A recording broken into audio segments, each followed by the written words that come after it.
So I want you guys to leave this house. My jaw drops in disbelief as my mother-in-law smiles sweetly. My in-laws are trying to kick my husband and me out and have their beloved youngest son and his wife move in with them. This is a house that we worked hard to build. There's no way I can let go of it for such a ridiculous reason.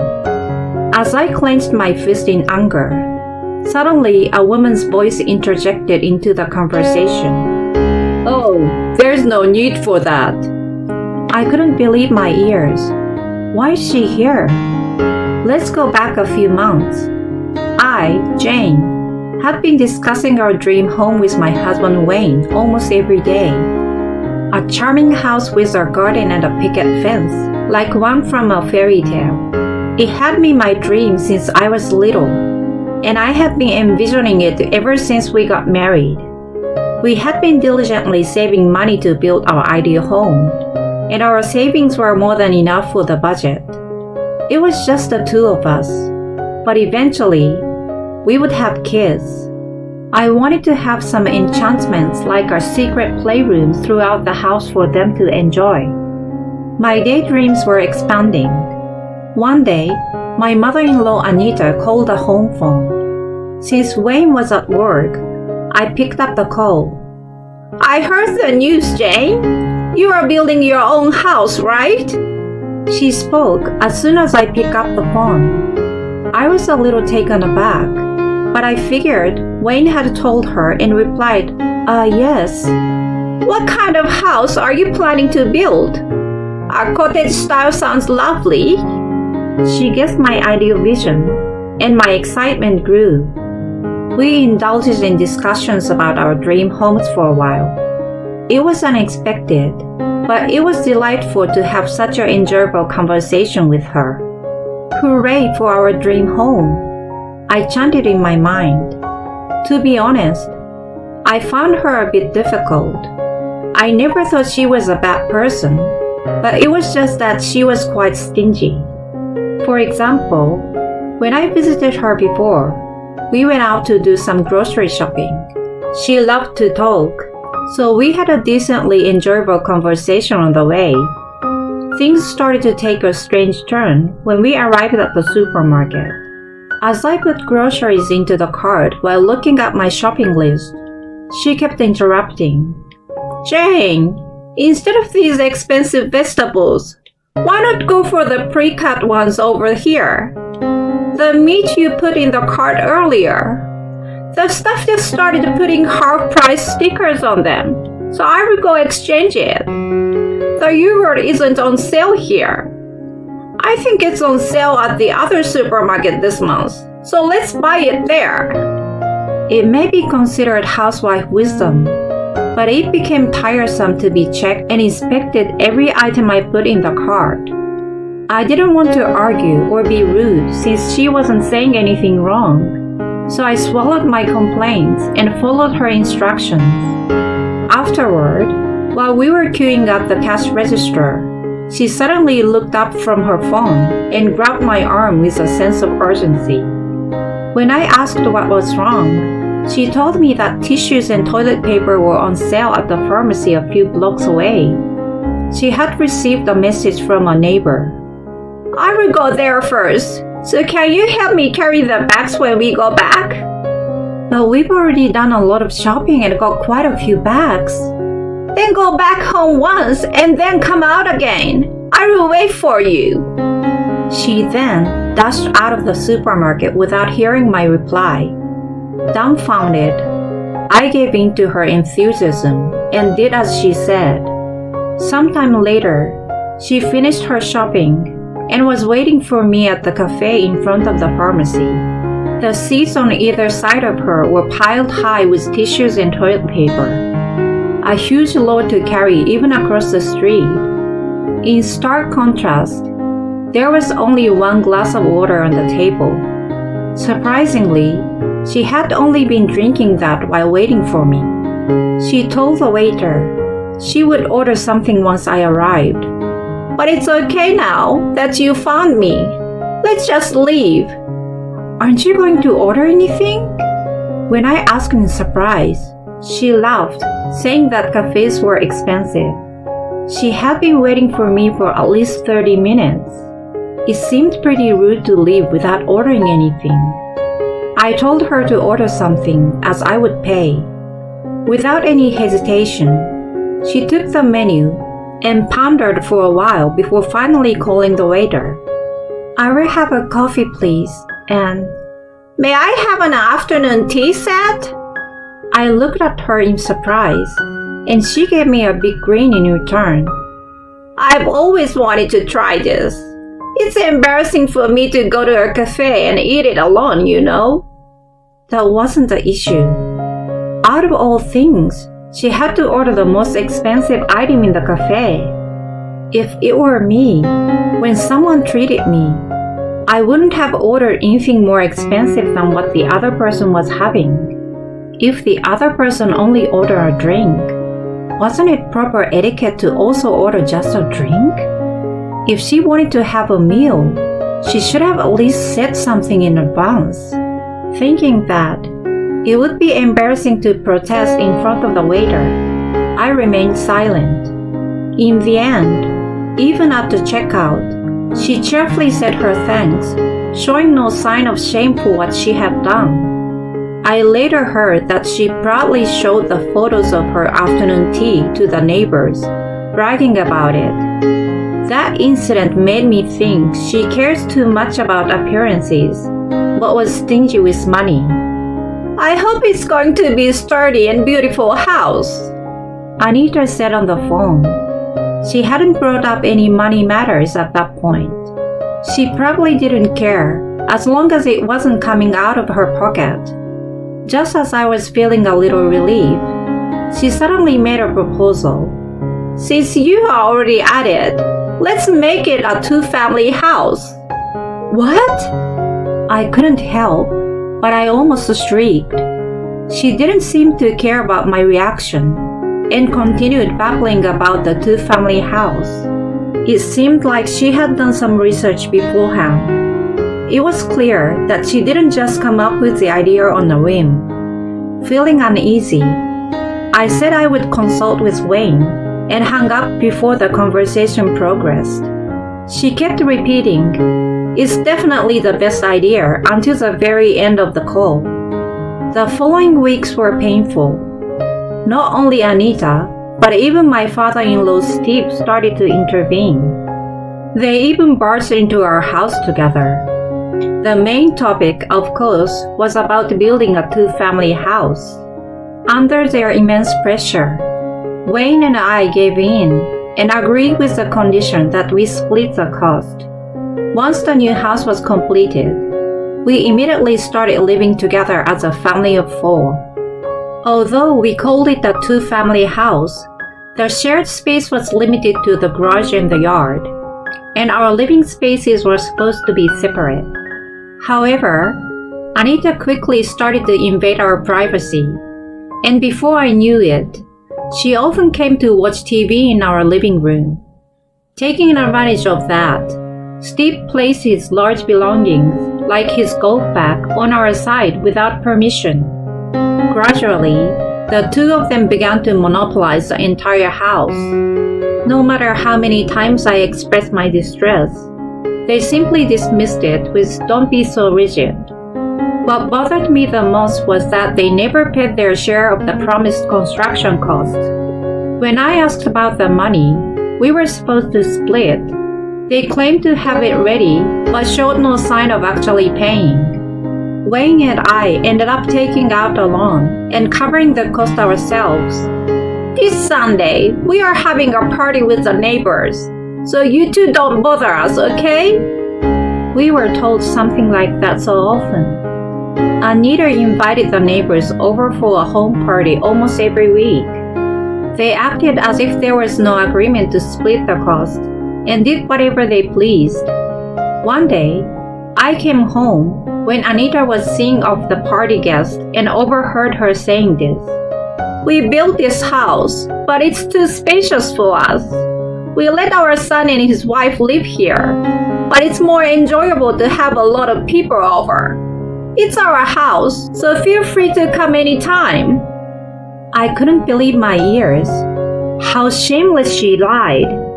She made it sound like they built the house and they were allowing us to live in it. Outraged, I immediately talked to Wayne about it. It seems he had reached his limit with his parents' arrogance as well, as he suggested setting up a proper place to talk. The next day, we courteously told Anita how we were being inconvenienced by the ongoing home parties. Our precious brand new home was being ruined. We wanted to resolve the situation amicably, but she gave no hoot about it. On the contrary, her overbearing behavior increased. She only engaged in activities like barbecues, which caused smoke to seep into the house. Not only that, but after the guests were gone, she just left everything in a mess. She made us do all the cleaning and tidying up. When Wayne and I were both mentally and physically exhausted, my in-laws came up with an idea to invite all the relatives. I asked if I could invite my parents. Then, Anita made a face as if she had bitten a bitter pill. No! We are already full house with our relatives. Your parents can come another time, okay? What did it mean that my parents weren't allowed to attend a family gathering? I felt suspicious and called my mom. Hi, Jane. What's going on? I was relieved to hear her voice, which I hadn't heard in a long time, and I told her everything. The refusal to let my parents attend the party, and making Wayne and me pay for the entire cost of the new house. She listened and cheered me up by saying that I had done my best despite the hardships. I couldn't help but cry at her sweet words. Don't worry so much. Everyone is coming, right? It's a special party, so enjoy it. Encouraged by her, despite my anxieties, I gathered my determination. The house was built by Wayne and me.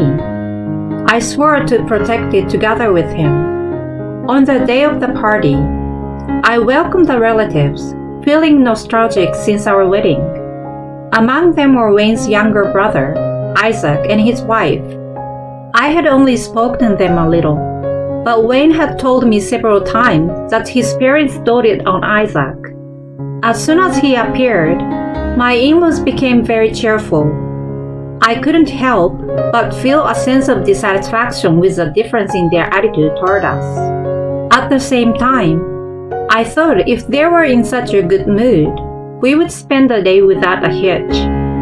I was a little relieved by the arrival of Isaac and his wife. However, that hope was quickly shattered. Isaac, how have you been? I've been worried since we haven't heard from you for a while. Anita was attacked to him throughout the party. Steve was watching them from the side. They left all the chores to me and Wayne, and didn't even bother to move from their seats. And then, Anita suggested something outrageous. You know, why don't you move in with us? We've been discussing it. We'll transfer the ownership of this house to you, so there will be no problem.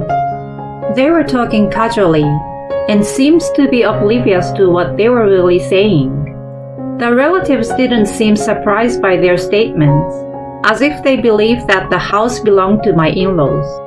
Instead, they irresponsibly agreed, saying it was a great idea. Wait a minute! I couldn't bear it any longer, and interrupted them. The house was for 2 families. There were no vacant rooms. It was impossible for all of us to live together. In response to my outburst, Anita opened her mouth with a look of annoyance. So I want you guys to leave. I was speechless, and Wayne stepped forward to take my place. He argued that we had taken out all the loans ourselves and built the 2-family house at their demand. We've fulfilled your wishes, but you've done nothing for us. On top of that, you're telling us to leave? How dare you guys?